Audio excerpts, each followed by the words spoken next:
exhausting and thoroughly miserable condition. It often begins mildly, but it rarely stays that way. I know, I've been there. At its worst, the pain affected every aspect of my sleeping and waking life. I'm not ashamed to admit that at times it made me cry. When I read that some sufferers become so distressed by the condition that they fall into depression, I wasn't even slightly surprised. When I was first diagnosed, I did not realize how badly TMJ disrupts people's lives. Over time, I found out, and it was awful. You may already be aware that finding a remedy on your own for TMJ misery is likely to be a difficult and possibly frustrating task. If you've suffered from TMJ for a while, then you are already on that road, and you truly wonder where or even if it ever ends. That's exactly where I found myself. And as I searched for answers, I discovered that not only was I not alone, but that the outlook was often not a happy one. I had already searched high and low to find remedies, but I increasingly came to one terrifying conclusion. Specialists didn't really have a handle on what was causing my pain. In fact, it was worse than this.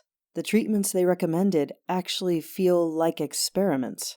Each specialist recommended his own specialism as a likely cure for my TMJ, but each specialist turned out to be wrong. GP, dentist, neurologist, orofacial surgeon, to name a few, all well-meaning, but all restricted to their own area of expertise. I doubt they really understand the root causes of TMJ. I, of course, knew even less, so I had to try it all. Nerve and muscle pain relief, splints, mouth guards, Botox, teeth filling, vagus nerve stimulation, surgery. As each one failed, I moved on to the next. And the results of all these efforts? Either small, short-lived improvements, or no improvements at all.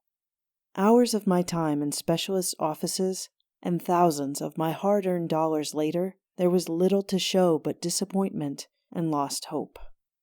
I almost got used to the process of meeting a new specialist, discussing my symptoms, listening to him or her give their professional opinion, then me paying substantial sums of money, hoping and praying that this time it would be different, only to realize in the end that it wasn't different. It was exactly the same. Well, the same except I was financially poorer than I had been before. But the TMJ hadn't gone away, or even improved. But wasted money, wasted hours, and dashed hopes aren't the real horror of TMJ. Before eventually stumbling into the remedy that cured my TMJ, I had come to a major realization about the condition. And the real horror of TMJ is that it isn't stationary. It doesn't sit still. Instead, it deteriorates. It gets worse and worse and worse. Which leads us to the truly horrible realization that wherever you are with your TMJ right now isn't where you'll be in the near future. It's almost certainly going to become more painful over time. It did for me, and it did for almost every case study I read. My symptoms became dramatically worse. It wasn't just the pain that worsened, although it definitely did. What I found deeply distressing was the way my face became distorted. People remarked that I physically looked different. The TMJ was pulling on the muscles in my face while also wearing away at the joints on one side of my jaw. And so my jaw shifted to the left, making my face lopsided. After a while, a new symptom. Whenever I opened my mouth, there was a loud pop. It started as the occasional one-off, then it became regular and loud. And by loud, I mean that a person 5 feet away could hear it. I quickly learned to not open my mouth all the way. Why? Because twice it almost dislocated when I yawned, which really scared the life out of me. So I had to make sure I didn't open it more than halfway. And then I developed the sensation of clicking, popping, and scraping whenever I moved my mouth.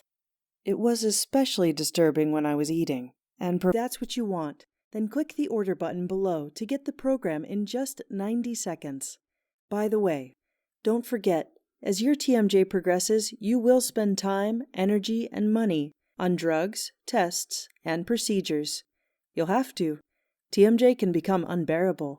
These expensive remedies may not work in any way at all, And while they're failing, at considerable expense to you, your TMJ just gets worse.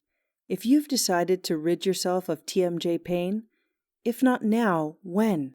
Christian's program costs less than a month of coffee, and this offer ensures you win. Because if you don't think the program was worth your money, then get a full 100% refund. Do you know how many specialists will offer you a full, no questions asked, 100% guarantee on the work that they charge thousands of dollars for? None of them. Not a single one of them. If a loved one was in the pain you're in, or facing the possibility of it, would you want them to try a quick, pain-free, proven, and super cheap method to make them happy again? If you do it for someone else, then for goodness sake, do it for yourself. By all means, spend your savings with the medical profession. But first of all, be kind to yourself. And try Christian's program for yourself. And one more thing. Remember that TMJ often gets worse. And when it does, it can cause real damage to bones and joints. Some of that damage can never be reversed. Leaving it to do its ugly work makes no sense. Thousands of us decided to act rather than suffer, and we're pain-free as a result. Not acting now is a decision, but it's a poor one. The 100% money-back, no questions guarantee means you're doing this without any risk at all. Make the decision. Get the program. All you can possibly lose is doctor's visits, medical bills, pain, fear, and misery. I'm glad I did it. You'll be glad you did it too. Click the order button below for instant access